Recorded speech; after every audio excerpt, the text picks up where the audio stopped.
Good morning, everybody. Good morning, everyone.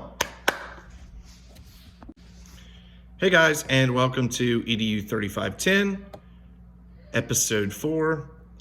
Today we are going to be answering your questions of the week, talking about your mini lessons, where I am on grading those, your ABs, and talk about assessment a little bit. So let's start by discussing your questions of the week. Our first question is from Alexa. Students sometimes apply a strategy that they learned earlier to a new topic. However, that certain strategy does not work with the new topic. How do we help our students move past old strategies and focus on new ones while still remembering all the strategies they learned? I think that it's important for you to encourage their trial and error. It's important for you to let them try to do things on their own. It's actually really exciting that kids are taking things that they've previously learned and trying to apply it. And I think that we just frame that as, hey, that's a great attempt. It doesn't necessarily work, and this is why, but let's try this one. Don't ever stop a kid from trying things on their own. You want your classroom environment to be a place where they can do trial and error, where they can feel okay to fail and then take the information from that to make better decisions in the future. I think that if you do this, your classroom environment will be a really nice one to be in, and kids will come in with that baseline feeling of, okay, I'm going to do something today and I'm able to be myself. Next question is from Caitlin. What are ways to explain to students who ask, why do we have to learn this? Or we are never going to use this again during math? There are a couple ways to do this. You can always have a real world example ready just so you can show them. But I like to frame things as, you have to learn this to move on to the next thing. And then talk about how you have to do like 7th grade to get to 8th grade. You may not use everything in 8th grade social studies either. But what's important is that you understand that we're not necessarily focusing 100% on the content. We're focusing on the processes. We're focusing on how to think. We're focusing on how to solve problems and how important it is to have those skills so that we can be successful in the future. Next up, how do we figure out what types of activities and lessons we should do? And how long should we stay on each topic? How do we figure out good quality lessons that can incorporate more than just one topic? This is a very detailed question, and it's going to sound like a cop-out, but it really depends on your group each year. If you have a group that can handle a bunch of different topics at once, by all means. But remember, this is math for intervention. So traditionally, you are going to be working with kids that struggle with multi-step approaches, multi-step problems. And it's not because they can't do it, it's because maybe there's something in those steps that makes it difficult.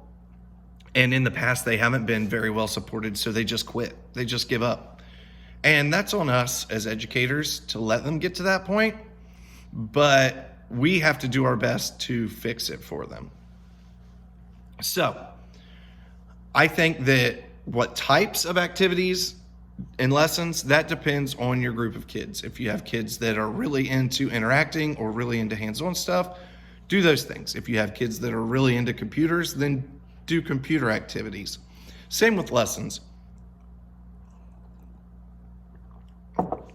How long should we stay on each topic? The easy answer is mastery. The real world answer is as long as you can stand to stay on a topic. You're going to have a whole bunch of stuff and you need to cover it for your school district. Then you run into the situation of your kids are working at a different pace than their typical peers. Then you run into a situation of they're already behind. Now we're behind because I'm teaching towards mastery. It's a juggling act. It's really difficult for you to balance when to move on, how to meet these kids where they need to be, still keep them in the general population, still keep them on the same pace as their non-disabled peers. And that comes with experience. You're not going to be an expert at it in the beginning. You may not be an expert at it by the time you retire. And that's just the honest truth. It's very difficult for me to give you a one-size-fits-all answer in a field that is so based on independent needs.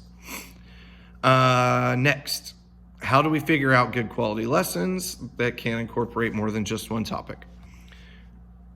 I wouldn't worry about this until you get your students to a point to where they can handle multi-step problems. Here's another question. When are we supposed to start doing our lesson plans and our placements? Will I tell us when you're supposed to do one, or are you supposed to just figure it out with your teacher and make sure that you have 7 by the end of the semester? It may be unrealistic for you guys to get to 7. I want you to have 7 plans written and teach as many as possible. With the pandemic, with the weather that we're going to be having here soon, I think that you and your teacher are the 2 people that I'm worried about. You guys need to have a good relationship. Maybe your lesson for her is 15 minutes long. Maybe he wants you to teach a 20-minute lesson for 3 kids. Whatever it looks like, that's what it has to be. You're guests in their classroom, so we need to be gracious and be as helpful as possible.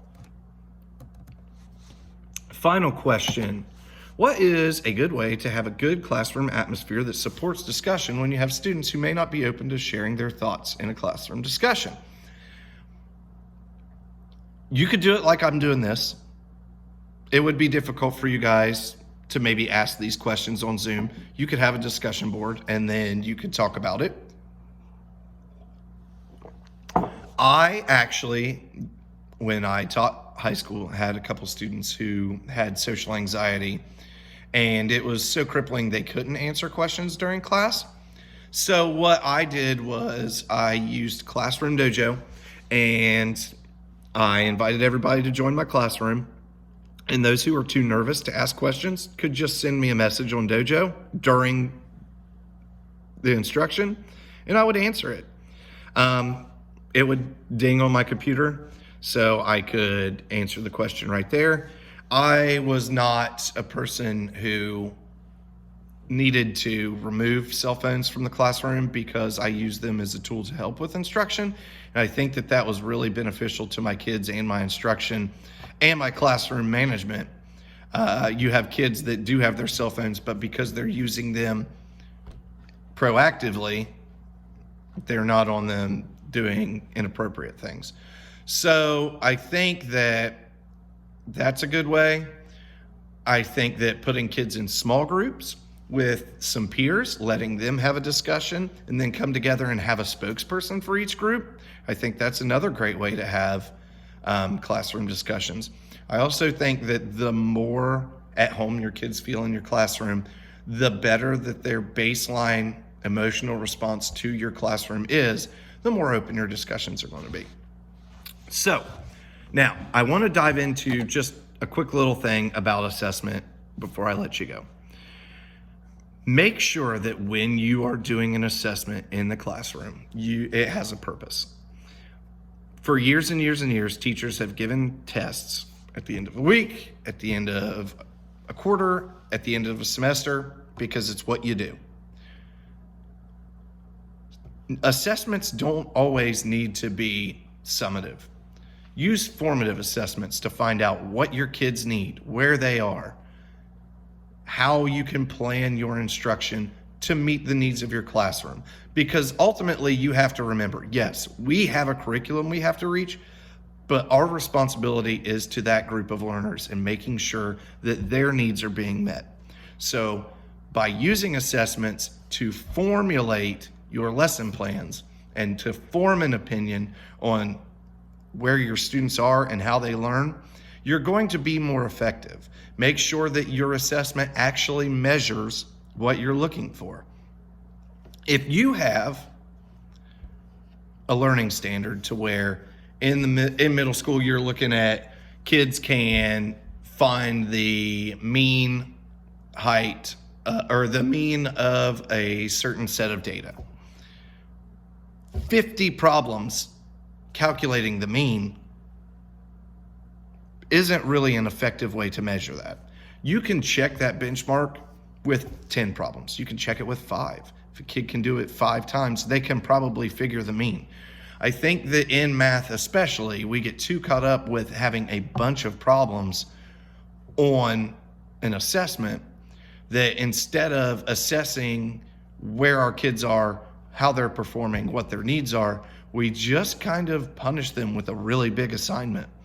And that's the drill and kill that makes everybody hate math. And I don't want our kids to feel like that. So with that in mind, make sure your assessments serve a purpose. They're creative. You can differentiate in how you present your assessments. And make sure that you have a mission going into each assessment. Okay, stay safe. God bless.